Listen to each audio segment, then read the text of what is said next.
Hello, everyone. You're listening to The Legends of Leia, a tabletop actual play campaign set in the fractured world of Leia, brought to you by Infinity Break, where we're telling stories our own way. Legends of Leia comes out every single Wednesday, wherever you get your podcasts, as I'm sure you know by now if you've stuck with us this long. But we're not recording a normal episode of Legends of Leia today. Instead, we are all sitting around, gathering around this campfire, to talk about our experiences during Season 2. Before we get started, let's go ahead and reintroduce our characters. Folks, my name is Ben Hamlin. I play Hugo Charlemagne Augustus Robert Danton du Fontaine, or just Hugo for short. He's a rogue of indiscernible archetype and terrible personality. Hey everyone, I am Andrew. I play Shalva Tassarin, a drow bard of the College of Eloquence. Maddie's actually not here today. We'll be clipping in their answers to questions later, though. And I'm Johnny Ronaldo. I play Finley Murphy, who is a halfling chef who also is good with a sword sometimes. Only sometimes good with a sword? What's that? Only sometimes you're good with a sword? Yeah. Oh, okay. And last but incredibly not least, your Dungeon Master for Legends of Leia, Nick Boylan. Nick, hello. Hello. How's everyone today? Good. I'm doing okay. How are you? Hanging in there. Hanging in there. Nick, normally I'd say take it away, but I'm actually gonna pass the mic right back to. Actually, could you hand it back to me? Here. Yeah, hang on. Let me just. Hey, Johnny, can you pass this to Ben, please? Yeah, I'll start walking down there. Give me like 2 hours. Okay, thank you. Oh, now that's funny because we started in an improvised space in which we were in the same room. Around a campfire. Quickly, it was revealed. Johnny broke kayfabe. No, y'all are in the same hypothetical pretend room, and then I am pretending that I am exactly 2 hours equidistant from each of you. And that's the magic of improv, which we're going to be talking about today as we talk about our characters and our choices over the course of Season 2 of Legends of Leia. Obviously, we don't really keep track of it on a seasonal basis. But we did one of these last year, and a whole year has passed since that last episode. And it's our 2-year anniversary.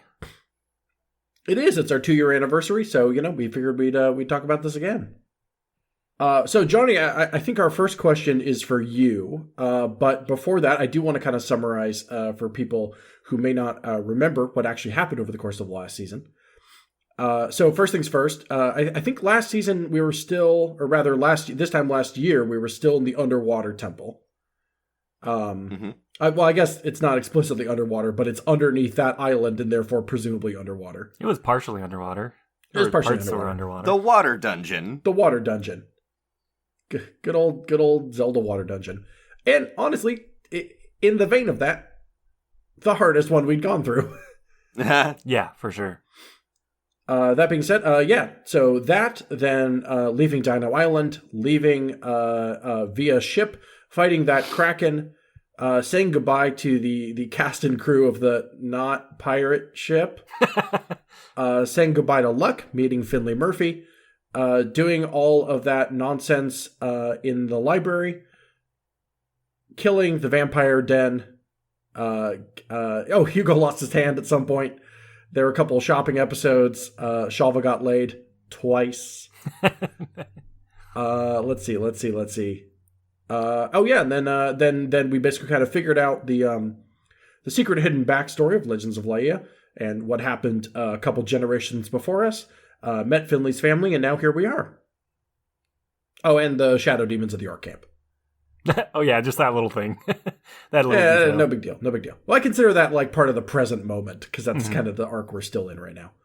But Johnny, first question for you. We said goodbye to Luck this year, didn't we? We sure did. And I was wondering, I know you That wasn't a question. It was a question. We said goodbye to Luck, didn't we? Oh, all right. Ask me one more time, Johnny, see what happens. The answer to that question is yes. So I know you have some rationale behind that. Would you mind elaborating on what happened with Luck and why Finley's a part of this story now? Yeah, so I mean, Luck, fun fact, was not incredibly fun to play as because she was very moody and a teenager. And that was exacerbated by the panini. And I decided that I had too much being moody all the time, and I didn't want to play a D&D character that was also moody. And so instead we have Finley, who is just distilled wholesomeness. Yeah, I feel like that happens a lot where like you play a character and you're really enjoying them, and then like things change in real life and you're like, oh, I don't want to do this anymore. Yeah, I mean, like, that's part of it. And then, like, I don't know, I, like, you know, playing the character to concept, I was like, you know when you have someone at the table who's being real shitty and they're like, well, it's in character. And it's like, yeah, but you fucking made the character. It was very, like, I was running into that with myself where I was like, well, I don't want to do this, but I made the character. So, like, I'm just going to be a different character. Johnny, I feel the need to rewind a little bit. By the panini, did you mean the pandemic? Yeah. Okay. I didn't know what that Yeah, meant, the and I wasn't pierogi. going to ask. I was legitimately racking my brain like, what panini incident? What sandwich kerfuffle did we have to go through? No, I just like using any word that starts with a P. Yeah. All right. Well, yeah, now that we're this far into the pantomime, that choice has solidified itself. Yeah, so yeah, totally get it. You know, some characters work as a concept, but after playing them out for a year, they don't, or they become less appealing to the creator. So I guess what's the reasoning behind Finley? Why a chef? Why Irish? Why the mix in class? So the basic concept was that I wanted them to be very fun, very wholesome, welcoming, comforting, like a warm blanket. But also like unequivocally like unfuckwithable. And so I kind of like her voice is modeled off of my boss in Ireland, who is all of those characteristics. And then the chef thing was very like, I don't know, like I'm a food is love person. Like one of my friends goes like, I had a bad day, and I'm like, here's a s'more. What else can I get you? Like, let me feed you. That's what love is. So food that's is your where love language. chef. Yeah. So like food is love, and that's Finley. Well, that's a nice concept for a character, especially for this campaign. Where Yeah. I don't know. I don't want to sound like an asshole. None of the characters are like actively friendly toward each other. Sometimes there is a lot of hostility within this group, or I don't know if that's the best way to phrase that. But like, meanwhile, Finley, who's like brand new, is just kind of radiating friendship out to everyone. That's kind of a central part of my character, at least, is that like she cares about everyone and would never ever admit it, except for I guess Shivala more recently. But she would never admit it, and she would be very rude about it. But she does. Do you want to talk about the changes that Shalva has undergone this year? Yeah, I mean, I guess that's a big part of it. Is Shalva, especially in the beginning, was very out for herself. She was like, for instance, when we were in the Abyss, and it was we saw like the tiefling child being attacked by two displacer beasts. She was very much like, no, let's not get involved. She knew what she was getting into. If she dies, she dies. I think she has changed quite a bit. In that she now like finds herself caring about other people, and it's weird. Mostly just the party. She doesn't really give a shit about like strangers, but like she cares about the people in the party. She cares about the few people like around us helping us at the moment. And I think that's been a big like character development thing. I am going back to like Luck leaving. I am a little sad that we never got to resolve the anger between the two of them before it happened, but we did get to have a little moment where, though Luck doesn't know, Shalva displayed that like she did care about her despite that, in the form of the scroll of scrying that she used to check in. Yeah, a while back. Yeah, I think that Luck leaving while abrupt was like at probably the best possible point in her arc that it could have been. Why is that? Well, because so we had the changeling reveal, which was really cool, and then we ran into Burzum, which is just absolutely my favorite reference that I've ever made in a tabletop game. Because, like, fuck that crazy asshole. And then, like, you know, doing the pirate thing where she was just Cutlass McGee for a while, and that sort of, like, resuming of a false identity in front of you, even though you knew what she was doing. Like, you're like, I know who you are. Like, it's cool. And, like, Lux's whole concept was, like, that sort of, like, trans narrative. Like, she started out pretending to be a boy, Muriel. And that was, like, a big section of it. And then she comes back as Cutlass McGee, pretending to be a boy again. Yeah. And this sort of, like, you know, the mask came off and everything was connected again, and then the mask went back on. And then that was, like, a good time for her to leave after, you know, she had some, like, good lines about alluding to, like, well, what if I disappoint you, and what if I, you know, run away again? Right, and then she ran away again. And then she did. And that came to a really interesting character moment. Yeah. And I'm glad. Sorry, lost track of that transition completely. I'd throw the question to Petros, but Petros is not present. Hugo's changes this year is that it finally occurred to him that maybe what he did for a living was bad. Yeah, we called that out, like, in episode, right? When you were like, in last episode. Yeah. Yeah, I mean, between the jokes of, like, splitting the loot and if you were a grave, I'd rob you, and all that kind of stuff, you know, Hugo has kind of been unabashedly like, yeah, well, this is my job.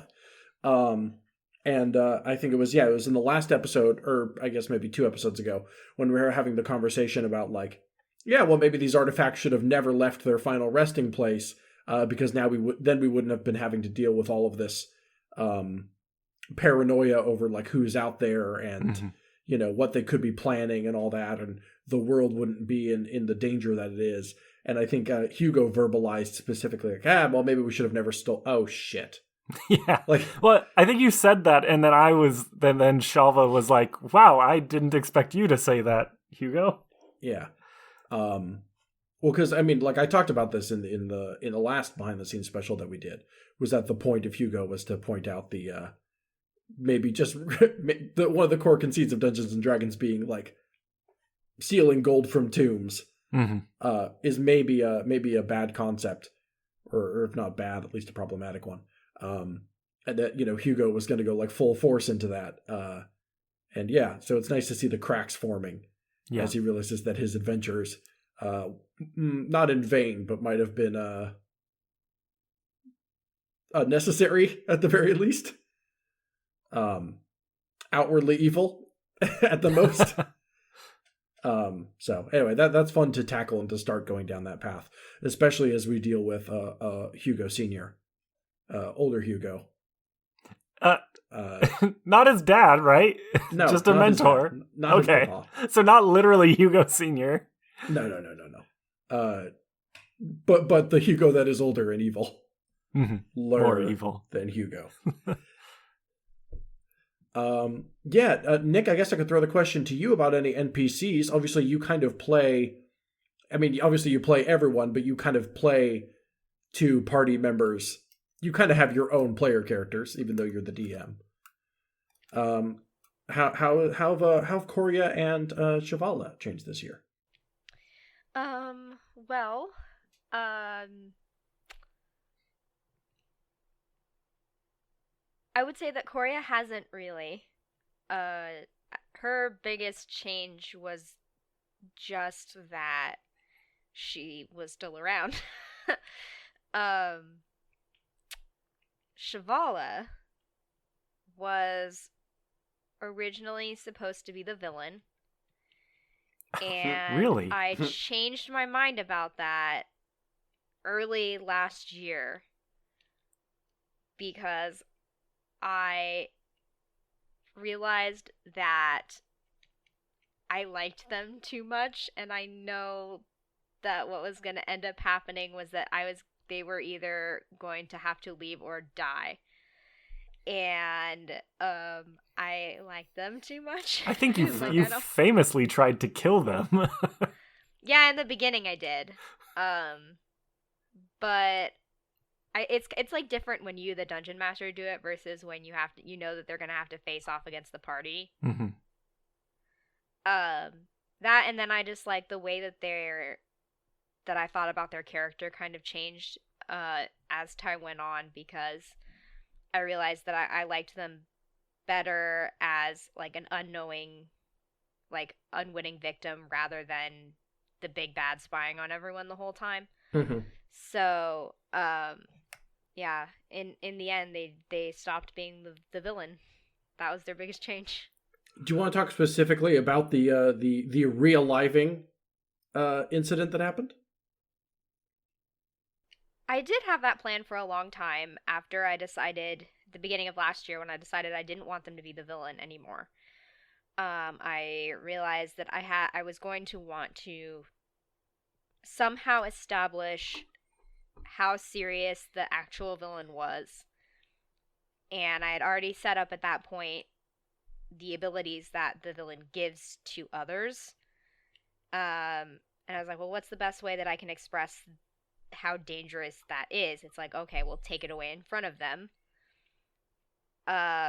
So the idea to reverse Shavala's undeath was kind of based in that idea of giving the party an idea of like what could happen to the other people who had been influenced by Malsumus as well.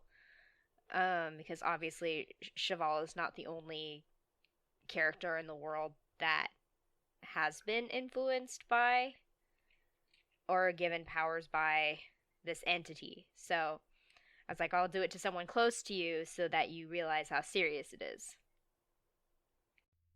That's good, because if things had advanced the way that they had, like, I don't know when you made that decision, but if things had advanced the way that they had and Shavala turned out to be the villain, I don't know whose side Shalva would have picked. Easy. It would have been Shavalas. I know it. Maybe. Depends on how it happened. God, this revelation of premeditated betrayal is very fun. I'm not gonna lie. Like Finley would just fight you. But Yeah. Luck probably would have, if you had picked Shavala. Luck might have just been like, oh, like I'm not morally tied to anything that strictly, and I like you two. Yeah, I guess I can't act super offended since Hugo doesn't have a moral compass. He just likes money and treasure and fame. That's actually kind of why, also part of why I decided not to do it, because I was like, they're more attached to Shavala as a character and a friend more than they are as like a figure, so they won't choose to do the right thing. They'll choose Shavala over the right thing. The only person who might have like a qualm about Petros. it is maybe Petros. Yeah, I mean, it would just be all of us fighting Petros. And I was like, yeah, I made them too popular. I can't do this now. That would have been a cool moment, but maybe not best for the Not group. as a DM. I would have No. like, oh god, now I have to end Petros, and then suddenly it's a villain party. God, I guess poor Petros. Don't give me ideas. Yeah, no, I was just thinking. Sorry, my brain fast forwarded to every possible outcome of that situation. Oh, you just and- used the time stone? Yeah, there's only one in which Petros survives. Well, damn. How about Coria then? Like her change as a character, or Yeah, well, the mom reveal, I believe, happened this season. Yeah. That's true. It did. Oh yeah. So I always knew that was going to be the case. I always had it planned that Petros had a half sibling out there somewhere, and I knew it was her, and then I was going to leave it up to y'all, essentially, if that was ever going to be a plot point. And it just so happened y'all picked her up and brought her with you. So, Us we did leave that adopting open. people? What? I know, right? The trend. And then she ended up staying with the party. And then when eventually which is why my favorite thing was that Maddie was so nervous about Coria. Maddie was like, "Yeah, I don't know. I don't trust her. She's kind of scary. I don't know. She's like, I don't know. I don't trust her." And then eventually, as time went on, Maddie kept messaging me, going, "She's my sister. I love her now." And I was like, "You don't even know." No, literally, she actually is. You literally don't know. So that reveal, watching Maddie's face during that reveal, was absolutely the best part of So- that for me. So I want to be clear. Was the plot point, was Coria always the intended sister, or was it because we adopted Coria that she became the sister? She was always the intended sister. Ah, well, Um, lucky us. We caught the right Pokemon. Yeah, exactly. I just was like, if it's important, it'll show up and it'll be a cool plot point, and then if not, well, it's not super plot important. I just wanted that character to be out there. I kind of like make NPCs, and if you find them, if they're not like super plot important at any one time, they could be plot important. I kind of leave that open for people to find. And she was just one of those characters who ended up becoming attached to the party, so. Hell yeah. I guess I forgot to say I lost a hand this season. Which I presume that brief brush with mortality and crippling wrist pain presumably has given Hugo a sense of perspective and made him, I don't know, more want to reach out to other people. Reach. Well, he has two hands. One of which is fake. Whatever. His right hand works fine. Which hopefully is... It's look, Johnny, I don't want to play our cards too quick. It sounds like Finley and Hugo are getting along just fine. Yeah, I mean, that was a big part of the Finley concept, is that she just gets along with everyone. Okay, so it's not special for you? No. Oh, that's okay. Sorry, bud. No, it's fine. Actually, I mean, speaking of getting along with everyone, Finley, I was wondering if you could, or Johnny, I was wondering if you could elaborate on Finley's family. I'm sure they'll probably come back into play at some point, but for now we've parted ways. Is there anything you want to say about like the creation of that group? I know that you were impressed in the moment with how Nick handled that. I was wondering if there was any backstory there for how that group came about. Yeah, I mean, it was very impromptu. So that's one of Finley's families, which again plays into she gets along with everybody. But there's specifically her former fiance's family, who died. So it's sort of like this, she just sort of like nested up next to the thing that reminded her of him the most, and just, this is her like moving on with her life by joining the party. So that was like a really cool moment of like trying not to worry them and like a little bit lying to them. Because she's going back to the Rift to fucking close that shit because it took the love of her life away from her. And like while his family might appreciate the revenge aspect, she's basically become their surrogate child, and they're like, no, you can't go there. Last time our child went there, they died. And so you've lied to them. Yep. So we've lied to them now.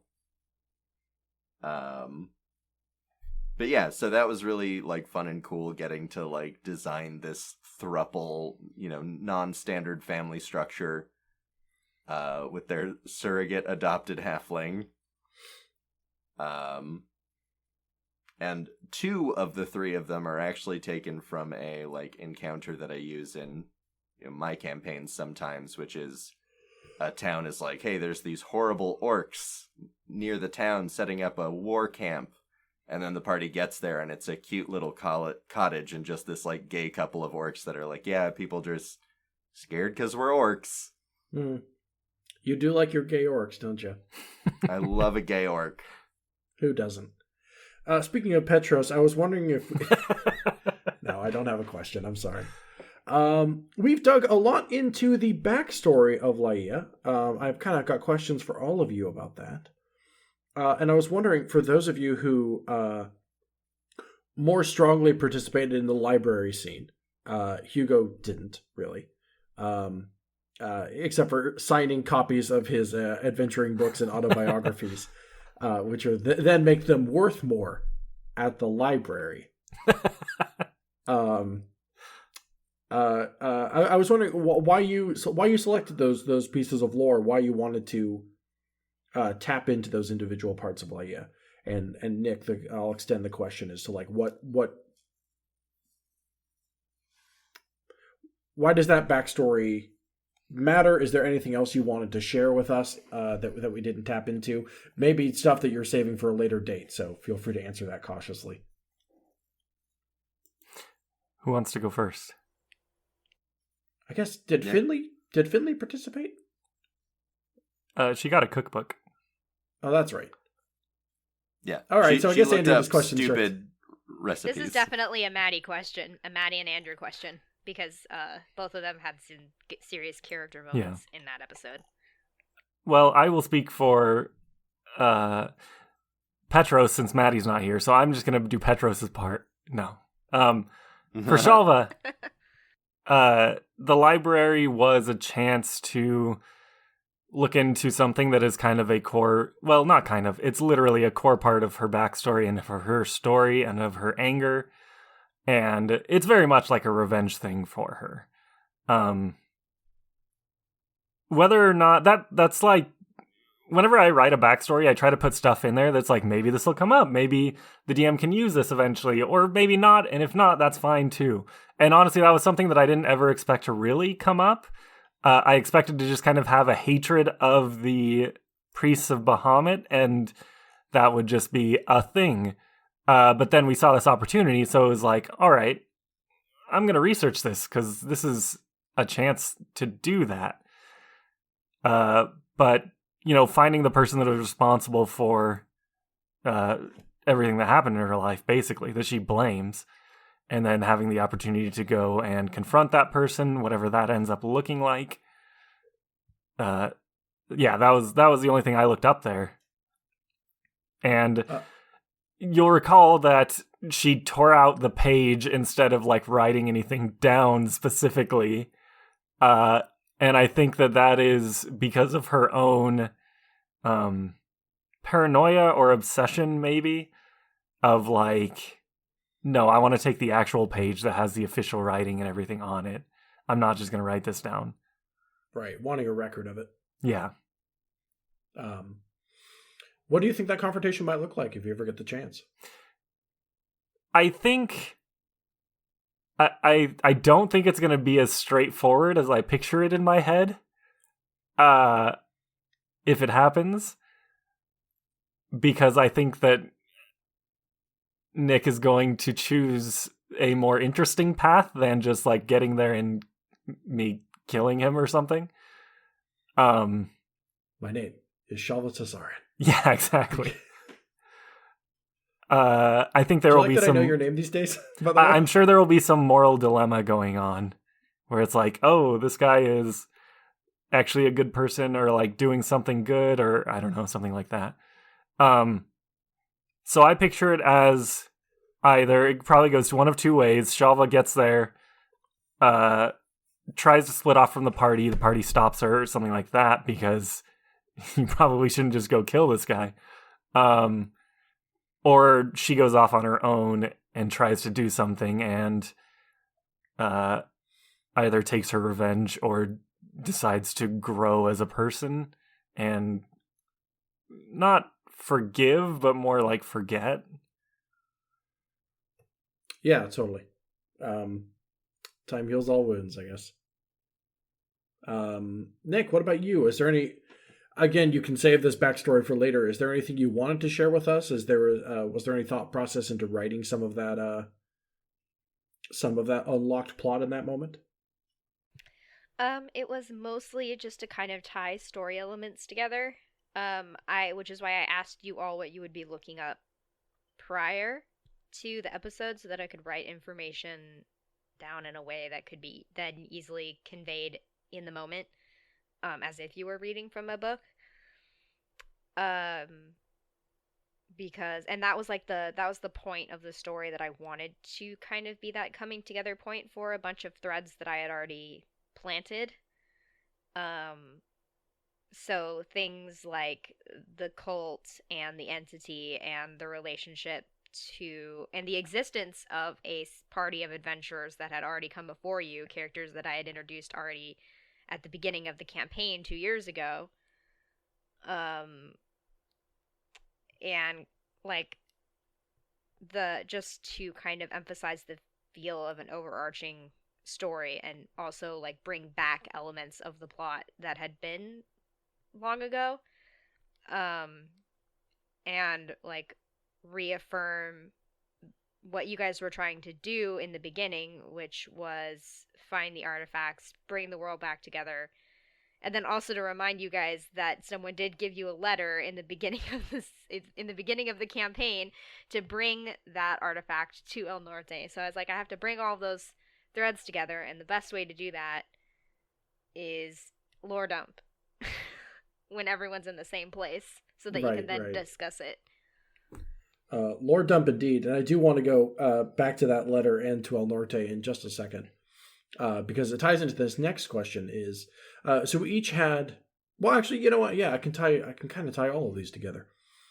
So we're at a point where the backstory of this world and the backstory of our individual characters are becoming more and more apparent. We kind of found out about this previous generation. What are we calling the group that includes every major NPC that fought before us? Boomers. Johnny. Some of us. I don't think we don't have a name for our group, so I don't think there's a name for no, we don't. Group. But the group that includes Elias, it's Helm. 2 years later and you haven't named yourselves. Hugo and friends. Done.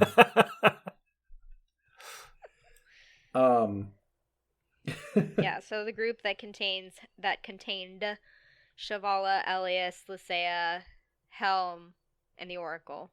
Exactly. So we found out about this previous generation of heroes, the boomers, as fucking Johnny called them. I think they're more of the greatest generation because they actually did something. There you go. In addition, we're finding out about individual character backstories. We all had like that premonition or dream. Hugo had that dream in which he saw his mentor, who was named in the last 2 episodes.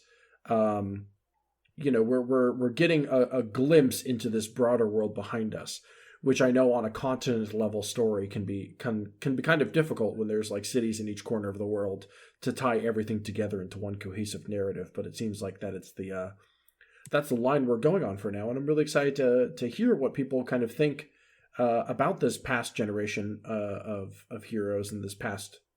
Each of our individual backstories. But I'm curious, Nick, as to how early some of this got seeded. Was the team that you're describing, the names you just listed off, always the plan, I guess is the question. We don't have the hindsight of having been able to re-listen to every single episode under this new lens, but I'm still curious to hear when and where you were seeding that information.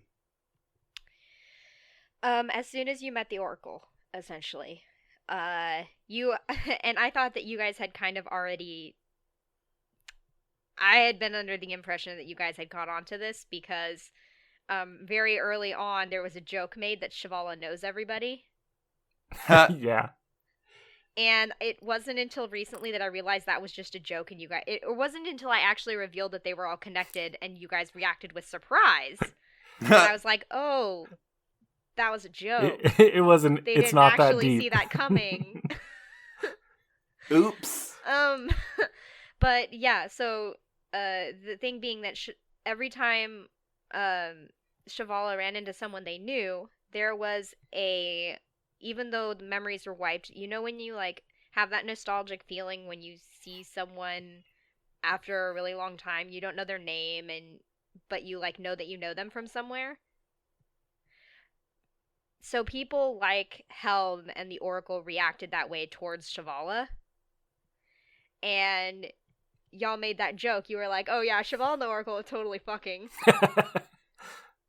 We made that joke a Which lot. Yeah, you did. You're like, does Shavala fuck? Yeah, Shavala fucks.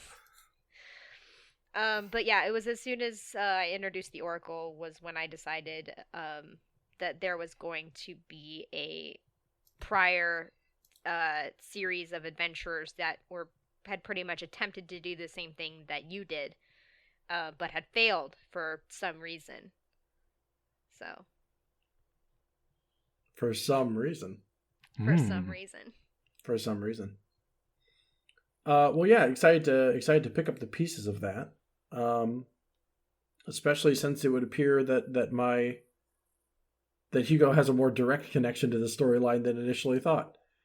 I'm really excited to fuck around with the NPC that we only recently introduced and has not actually shown up in the game.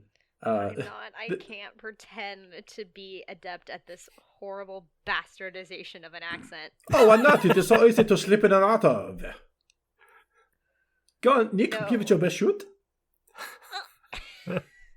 Absolutely not. Oh, you're from Barcelona, no? Yes, sorry, yeah, I see. Oui. See. I caught on to it Oui. too. That's To be okay. fair, it does slip into Spaniard sometimes. Damn it, yeah. Yeah, Hugo is straight up from Spain sometimes, even though he was meant to be French. And in my defense, maybe those two countries shouldn't have bordered each other. Therefore, making an evolving spectrum of accent. This also presumes the accent I am doing is French and not just European? Question mark? It feels like you know, on comic book wikis, sometimes they'll do like first appearance mentioned this issue, first actual appearance this issue, Yeah. or whatever. It feels like we have set up Zorbond in a way that I mean, I'm sure it'll probably be sessions from now that we finally see Monsieur him. Malik. Zorban Malik, Professor Zorban Malik. Professor. Does Hugo have a master's or a doctorate in archaeology? Can I make him? That's up to you. Can I make him Dr. Hugo? Dr. Hugo Charlemagne Augustus Robert Danton du Fontaine. Joke's on Hugo, he just has a certificate. Ah! Dr. I got Fontaine. my GED in archaeology. What a terrible character. Was Hugo the dog's name?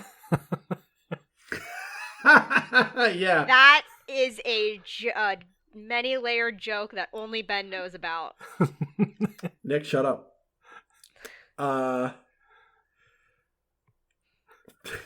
Fuck you, Andrew. Yeah, really excited to start tapping into all of that. It sounds. Oh, Johnny, I'm sorry. The same question to you.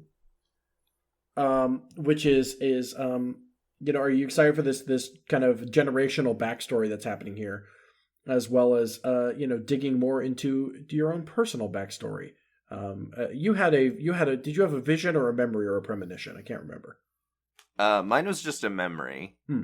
It was like a memory, but someone was watching me. That's what mine was too. So I always feel like. As for the big overarching thing that I'm actually really stoked about is that, like, yeah, they actually all know each other, and everyone was like, "What?" And Finley was just like, "Yeah, all right." Like, did you think they didn't? Right. Like, that's just always been her reality, pretty much. Is like, oh, obviously all of these, you know, strangers know each other. That's why they're in the same room. Mm-hmm. So I like that. And then as far as Finley's personal backstory goes, I really tried to get that, like, out of the way, sort of. Like, very quickly with that, like, sit down with Petros.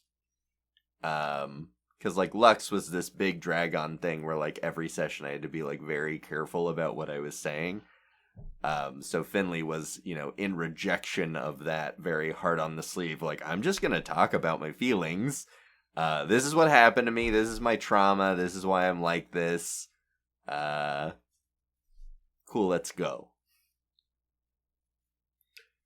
Hell yeah. I can't do that. I have to drag it out. There are things about Shalva that haven't been revealed yet, her backstory. I feel like I feel like if Finley has a reveal left, it's meeting her actual family. And I don't feel like that's going to be as dramatic, because they'll just be like, all right, you left and you never came back, but you're also a hero, and here's the statue we made of you. I suppose some of Shalva's might be revealed in this next episode, but we'll see how it goes. I look forward but to it. I'm very much someone that will sit on a piece of my backstory forever until it comes up, and I'm fine with that. You're gonna have to DM me which part of the backstory you think, because I'm drawing a blank right now. Okay. Speaking of stuff we're looking forward to, anything you're excited for this third year of Leia? I know for a fact that I'm excited. I actually haven't had a chance to use it yet because I kind of only just got it and we've only fought like 2 things since then. I'm excited to use my new mechanical hand. I'm excited to have a proper ranged weapon because it has a little crossbow gun in the top. A yeah, hand crossbow, if you will. A hand crossbow, yeah. And excited to obviously, crack more into the actual character and deal with the mentor and the ethics of Hugo. But mostly I'm excited to shoot things from a distance. Hell yeah. Also the food stuff with Finley. Yeah, I'm really excited about taking the chef feat. I want to level up 2 more times so that I can take the chef feat, and then when Finley cooks it will actually do things. Hell yeah. I'm just excited for more powerful spells. We just got 5th level. I want 6th now. It's time. I want to disintegrate someone. Oh my god. Folks, for context, every time we level up, the entire chat becomes Andrew doing statistical breakdowns of It's what very spells true. are most effective. I have had to sit at those lunch tables back when we used to be able to get lunch together, and everyone's talking about minute character leveling up things, and I'm just like, how's the weather? I don't want to talk about Godzilla. No, look. If you do 2-handed with extra attack versus offhand attack, then no. Because Hugo, whenever he levels up, he gets a couple more dice. Or he gets a little more HP, and he might get an extra die for a sneak attack. And that's it. So actually, new question for the table. Should I start multi-classing? To make it a little more interesting. I'd say that's up to the character. What would you multi-class into? Well, let's see. What are the classes? I've never played D&D before. Barbarian. Go barbarian. Okay. He's got good intelligence. Maybe like a wizard or artificer. Ooh, artificer would be cool with your mechanical hand. So you could start like managing it yourself and shit. That does rule. That could slap quite a bit. Okay, I'll start looking into that. You can go back to Port Nasoto and learn from the greatest artificer in the entire continent. Cool. My friends, I regret to inform you that I believe my mentor might be involved with this great entity of evil, and I trust all of you to go out there and kill him for me while I'm going to go back to Port Nasoto. I'm going back to college. Going to get my master's. Going back to the trade school. I'm going to go get my master's in hand. Okay, well, hell yeah, I will. Masters look into for that. what in hand? Masters for what in hand? I don't know. This joke didn't have a lot of thought that went into it. Andrew, what about you? What are you looking forward to? Like I said, I'm just looking forward to getting more powerful spells. Sorry. And disintegrating someone. I don't know that that's even a bard spell, but I hope it is. I hope it is. Hey, it could be. Teleportation. That'll be cool. Nick, what about yourself? I'm excited for more character development and interactions. My favorite thing that happens in any given episode is when characters talk to each other and build off of each other and then create tension with each other. I really enjoyed last episode when Shivala and Shalva had their moment. My favorite thing that we do as a group is character moments. So I look forward to building more drama, uh, so that we can continue to have character moments. I'm excited for the Hot Springs episode, and I know that Maddie is too, and they would say the same thing if they were here. And yeah, if they were here, rest in peace. And Sometimes I can still hear their voice. And on that note, actually, speaking of both Maddie and the upcoming Hot Springs episode, I think that maybe brings this section to a close. Oh, unless we want to talk about our favorite moments overall from the last year or so. Honestly, I think stealing the egg was a real fucking great moment for me. But actually, I genuinely, that's my joke answer. Maybe it's not even a joke. But actually, I do really like when Finley and Hugo got to hang out in the bar after hours. And I had the El Surrey old fashioned, and we just talked about like making food for friends and whatnot. I thought that was a really fun moment. I think I have two that are battling in my mind. One of which is when we were sailing back from the island and we had the egg with us and we got attacked by the Kraken and we were like, oh shit, maybe it's pissed about the egg. And then we threw the egg back into the water. I thought that was really fucking funny. Yeah, Hugo went for like old superstitious pirate mode and he's like, well, clearly the omen. I loved that moment. The other one would be, maybe this is selfish, but when using the scroll of scrying on Luck was that a was good real moment cute. for me, at least. I have different favorites for each character. I have like a Luck moment that's my favorite, and I have a Finley moment that's my favorite. My Luck moment that's my favorite is when Shalva finally pressured her to like reveal her true form when I got to be Luck instead of Muriel. Yeah. I thought that was really good. And then for Finley, I really loved the like sitting up with Petros on a watch and having a moment. Yeah, for sure. Nick, what about you? Ooh, The Oracle. anything that the Oracle does. Anything and everything to do with the Oracle. Anything and everything to do with the Oracle. I don't know if I even have one in particular. Oh, when I started going into the descriptions for the nightmares and the premonitions, and you guys realized what I was doing, and then Matt, you in the background of my narration, you just hear Maddie go, "Jesus Christ!" Yeah, with everyone's cameras on during that scene, seeing various faces kind of contort and question various moments was a real thrill to watch. It's just anytime that I go horror on Maddie, and Maddie just goes, "Jesus Christ!" I'm like, this is why I do this. Oh, actually, I'm sorry. We do have I incorporated some of the listener submitted questions into our kind of casual conversation, but I do have one here that has yet to be addressed. From our friends on the Discord, John and I guess that's pronounced probably Sephiron. Hey, Nick, what's up with Leia's sky? There is no moon. What's a moon? Exactly. Hugo remembers a moon. Everyone in a dream keeps once. talking about them, and I have no idea what the fuck they're saying. Sorry, That's right. I just said Hugo remembers a moon in a dream once, and it reminds me of the Inception speech, like you're waiting for a train. I remember moons in my dreams once. There is no moon.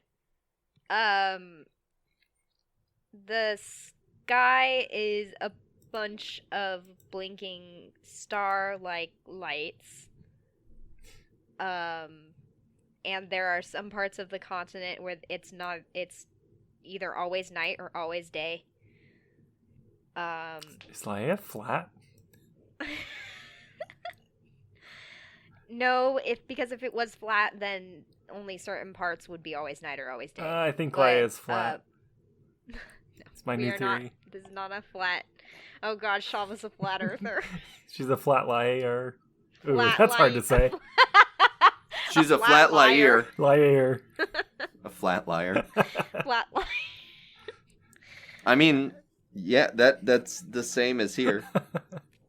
What? The, Actually, I do have a. I mean, we joke about the weird cosmology of the moon and all that. Are there continents outside of Leia on this planet? Is there something across the sea? No. Huh. I squint. Well, we'll explore that, or not at all, in future episodes of Legends of We Leia. sail west. Folks, what we're going to do is we're going to cut over to Maddie, who's going to be answering some of the same questions that we just asked each other right here.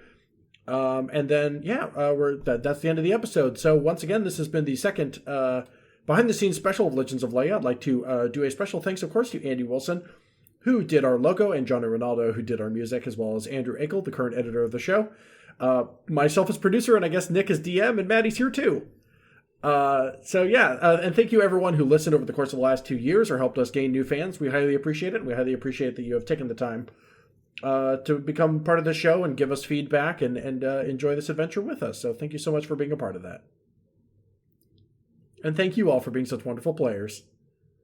Oh, you're welcome, Nick.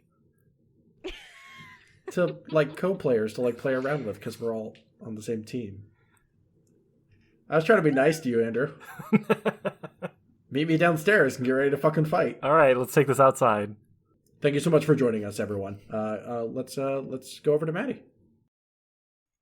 So first question is, what changes has Petros undergone over the last year? Mechanics, personal plot, character relationships with others, etc. And that's it's a good question. I was actually looking at his background stuff yesterday after we finished recording, and it was interesting to see. So the very id of Petros. I don't think that's the word I want. Doesn't matter. The core concept of Petros is that he was kind of the wall that protected his kingdom, and to that point we get a man who is willing to sacrifice himself for the greater good. He views himself as it was a little bit of a Javert thing was my original concept, in that I am the law and the law is not mocked. And that doesn't necessarily mean the law is always necessarily even morally correct. And that's something that I've had to kind of struggle with. We joke that Petros is a cop a lot, and I'm I don't want him to be a cop. I want him to be somebody who is so deeply traumatized by what he's gone through that the only thing he can hold on to is the laws that we have are the only thing keeping us from falling into the brink. The structures that we have in place that I serve are the only thing keeping what happened to me from happening to other people. And in that case, I am the shield that holds that and protects other people from experiencing what happened to me. And I think kind of the cool way that has started to manifest is that between having Korea, having family, specifically Orcish family, I think is something that he has distanced himself from, since going to live with his dad when he was 12. And building a family with these people he's traveling with, I think that that has both steeled his resolve, and also made him a little bit more afraid. So the core concept actually hasn't changed that much. He's just become a little softer around the edges. He started to kind of let go of the fear that's haunted him his whole adult life. The fear and the guilt, and the I don't want to say self-hatred, because I don't think he hates himself. I just think that he views himself without compassion. And he started to kind of have that for himself, which has been really cool. But he still is the I am the shield that is protecting my family. Now it's a little bit more realized and actualized, rather than I am kind of generalized the shield that protects the kingdom. It is I am the shield that protects this group of like 6 people. Which has been kind of an interesting, I think, journey for him. In terms of like mechanics and stuff like that, I honestly have a hard time remembering when I picked up that cleric level. um, so that has been interesting to like pull and start having him do more spells. When I first like started playing Petros, I really didn't understand how paladins work. If you listen to the first few episodes, I don't use any spells at all because I forgot that paladins get them, and I didn't set up any spells for him. And I'm much more on top of that now, and also thinking a little bit more strategically about how I want to use those in conjunction with his melee, which has been really interesting for me. I think a lot of his changes have come like plot wise and personality wise. I play him as a little bit more vulnerable than I think I had even intended to even like a year ago. Which has been really nice that he's gotten to kind of like be that and have that for himself. And then the mechanic stuff has been me just kind of like poking around outside of his like his plot stuff and just learning more about how clerics and paladins work. I didn't really have a really structured idea for how I wanted him to play necessarily. I was kind of just figuring it out as I go. And I think I have a little bit more of a clearer idea now. I'm still trying to figure out how I'm balancing as the multi-classed character.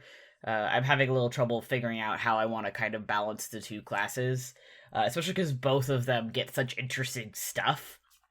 But, you know, that's still a work in progress.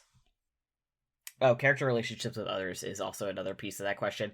Man, I don't know. I feel like that is, like, everybody's relationships have changed so much in, like, the past year, and we've grown, like, so much. Like, we were just kind of a band of goofuses, you know? And I feel like this is, like, even the people who are not like Petros, and Petros is a big, like, this is my family, fuck you. Like, we've all been like, no, like, this is our family, like, we love each other, which has been really sweet to see. And I think, like, the addition of Korea, I think, has kind of, like, helped that along.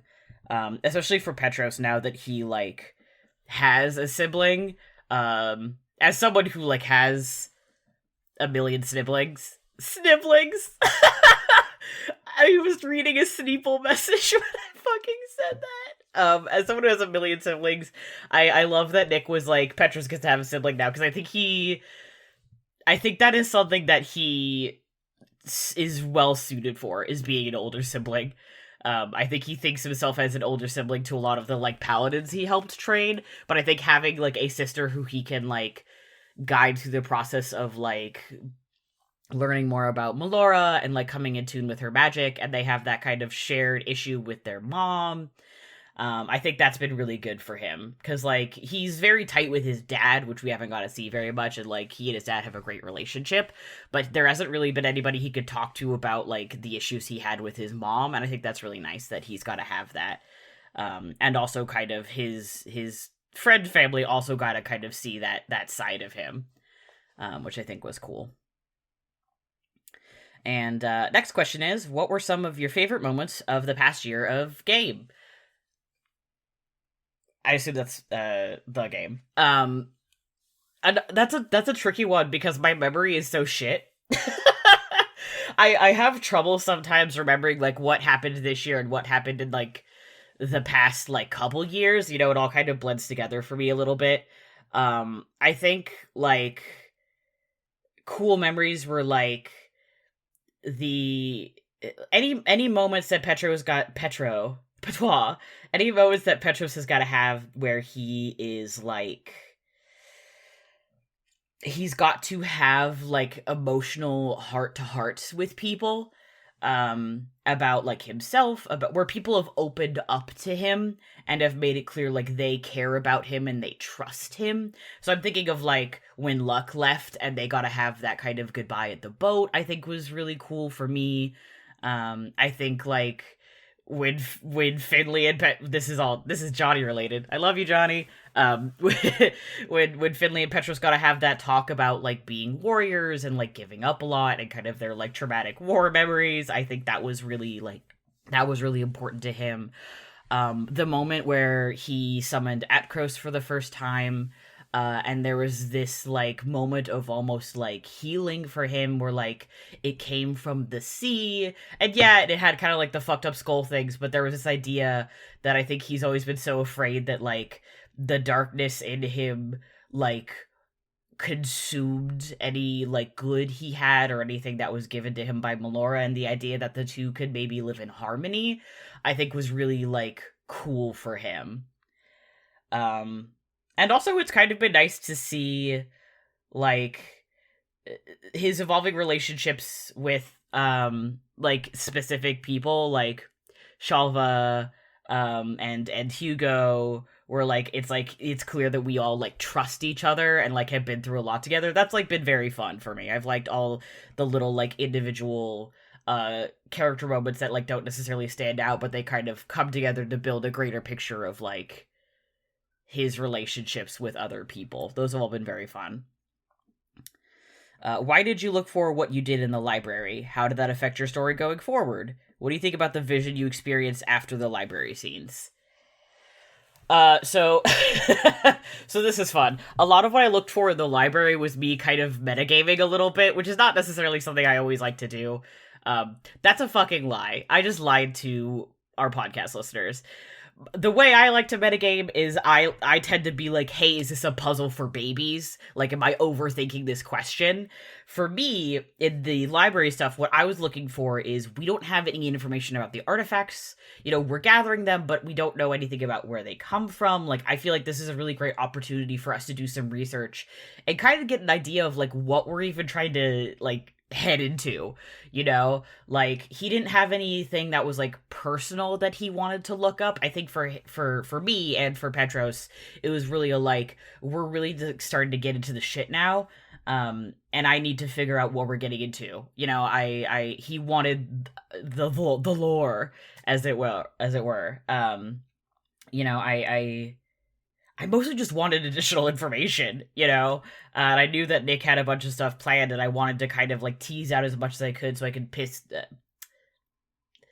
piece together the mystery that was kind of surrounding us. And we've gotten a lot of that information, which was super helpful for me. I got kind of what I wanted out of it. And also got some, like, we got some interesting kind of backstory about other characters, and that was really cool, too. But for me, I went into it being like, this is a golden opportunity to get as much information as we can, and that is exactly what I want. Sorry, my phone keeps dying, so I have to look at the question again. How did that affect your story going forward? I mean, for me, that really, like I said, it was like, I just wanted a clearer picture of what we would maybe be going up against. I think maybe on a selfish level, I was like, maybe I could get more information about whatever is plaguing Petros, and we did. There's a note in my D&D Beyond somewhere where I've like written down all the names of all the different like gods, and I just like describing them and kind of, and I wrote after Malsumas, I was just like, this is the bitch. And I think that just like having that information is just like, I don't know, I feel like we have a clearer picture of like what is like the key players here. Which makes me feel better. Anyway, even if there's not a lot we could do, it's like, I know exactly kind of what we're getting into rather than being plagued by this, like, unknowable mystery. The vision, was upsetting. It's very different from all the visions that Petros has had before, which I'm sure was absolutely on purpose, where a lot of them have been very vague, a lot of them have been very much, like, making him question himself and, like, you know, his like soul almost in a really like deep level. But this was so like specific and so specific to his fears, that I think it was really jarring. It was jarring for me as a player that instead of a like generalized like, hey, something's haunting you, bitch, it was like, hey, if you're not careful, you are going to hurt the people you care about, which I think is like, no joke, number one, top list, greatest fear for Petros is like, I am going to lose control and I'm going to hurt people. Especially, like, I'm going to hurt Koria, who has become very important to him. I think that, like, his family and, like, the idea of family is, like, really crucial. So, like, top on the list of, like, people he cares about, like, not hurting is, like, Dad, Koria, and then like the adventuring party is like right underneath there, but like Korya is definitely like in the top two. And I think that was like, I think he is still feeling the effects of that, the fact that like Korya is like openly like trusting to him, though there was like obviously Rocket Patch. I think that there's this moment of like she trusts him and he doesn't trust himself around her, which I'm sure we will have a conversation about that at some point. But he's not very forgiving of himself, and I think that vision really like drove that point home for him, especially because everybody else was also having those, and he had this realization of like, oh, I fucked up, like I didn't mention these dreams earlier and I fucked up, and I think he feels pretty shitty about that. What are you most excited about for what's coming ahead? A lot of things. I'm really into the story that Nick has told us. I love Petros. I love Korya. I like all of her individual arcs. I'm really excited to learn more about Hugo's shit, because like we've gotten like other characters' backstories, but now it's Hugo backstory time, and I'm like really excited to like delve into like because I feel like we give Hugo a lot of shit, you know, but I know Ben has put a lot of thought into like what his concept for Hugo was, and he was like very much trying to do some very specific stuff when he built Hugo, and I'm really excited to see that kind of come to fruition. I have specifically a couple of things I have talked with Nick about that I've kind of laid out that we may never see. There's kind of like triggering effects that will trigger these things, and I'm like, you know, these things may never come up, and that's okay. But I'm really excited to see if those things end up playing out, because I've spent a lot of time like kind of crafting them, and I think that they will be very like emotionally significant and like really cool. The unfortunate part is the triggering events for those things are like gonna suck really bad. Like they're gonna suck for me as a player. I think that they would not be very fun for like my real life friends who are playing the other characters. They're not gonna be great for like those player characters. But I think that like the storytelling of those things could be really interesting. And like very emotional and very like real. I intend on making everybody at the table cry when I reveal some stuff that I have prepped, including myself. Everybody's gonna be crying at this one. But yeah, so I'm interested to see if that is kind of coming up, and it may not, and then maybe like we get to the end of the game, and I finally get to talk about this stuff that I set up. But yeah, I think for me, I'm excited for Hugo stuff. I'm excited to see if that kind of comes up. I'm excited to see like, I know we're not like near the end of the journey yet, but I'm excited to see what comes next, because we've kind of hit the triggers of like get all the artifacts, and that was kind of our goal for so long, that like I feel like the world's really opened up in an interesting way, and I have this mode of like, I don't really know what's gonna come next. Like, we have a goal. Sorry. We have a goal, you know, but I don't really know what's gonna come of that, and I think that's really exciting. I'm really excited to kind of see how it all plays out, because, like, I have no fucking clue, and that's a fun place to be. And last question is just Moon. So bad news, everyone. I have a serious answer. So I know the goof is like Petros is like a moon truther, and there's at least 3 moons. But I've decided, and Nick may talk to me later and be like, no, that's bullshit. But I since Petros worships the god of like the sea and the wild stuff, like it would be funny to me if there was like built into some of that lore, it's like there is something which is like also controls, like the moons control the sea, and that's why he's like, no, there's moons. But like when he's talking about moons, he's talking about something that like everyone else is like, I don't know what the fuck you're talking about. But to like him and like some of his like more devout paladin buddies, it's like, no, listen, there's these things called moons. There's at least 3 of them, and like they work in conjunction with Melora, and that's how I'm also willing to buy that like this is a like old sailor story, because he used to be a sailor. His dad he comes from a family of sailors. That like this is a like old wives' tale that like is passed down through like sailors, that they're like, no, there's these things called moons. I think I like that better than the paladins thing. So like when he like went to the Temple of Melora, he was like, okay, so what about the moons though? Like y'all know about the moons, right? And anyone who wasn't a sailor was like, what the literal fuck are you talking about? And he was like, there's these things called moons and they're in the sky. I started it as a bit because he's not like a serious character, but he's kind of like the one who's got the shit together, so I liked the idea of having him have like, I got this one thing that I am just like wild about. But now I've made up the lore is that this is like a thing that like sailors have told stories about, and everyone else thinks it's fucking bullshit, but it's like a sailor superstition thing. Yeah, that's all the questions. I feel very like pleased and lucky that I've been able to be a part of this story for 2 years. I fucking love Petros to the 3 or more moons and back. I'm like so glad that I've been able to play him. I hope everybody else likes him as much as I do. He's very important to me. And like 2 more years at least, bud. That was gonna be like, let's do it again, like 3 more years or whatever, but that sentence didn't come out right. So hell yeah, more Leia.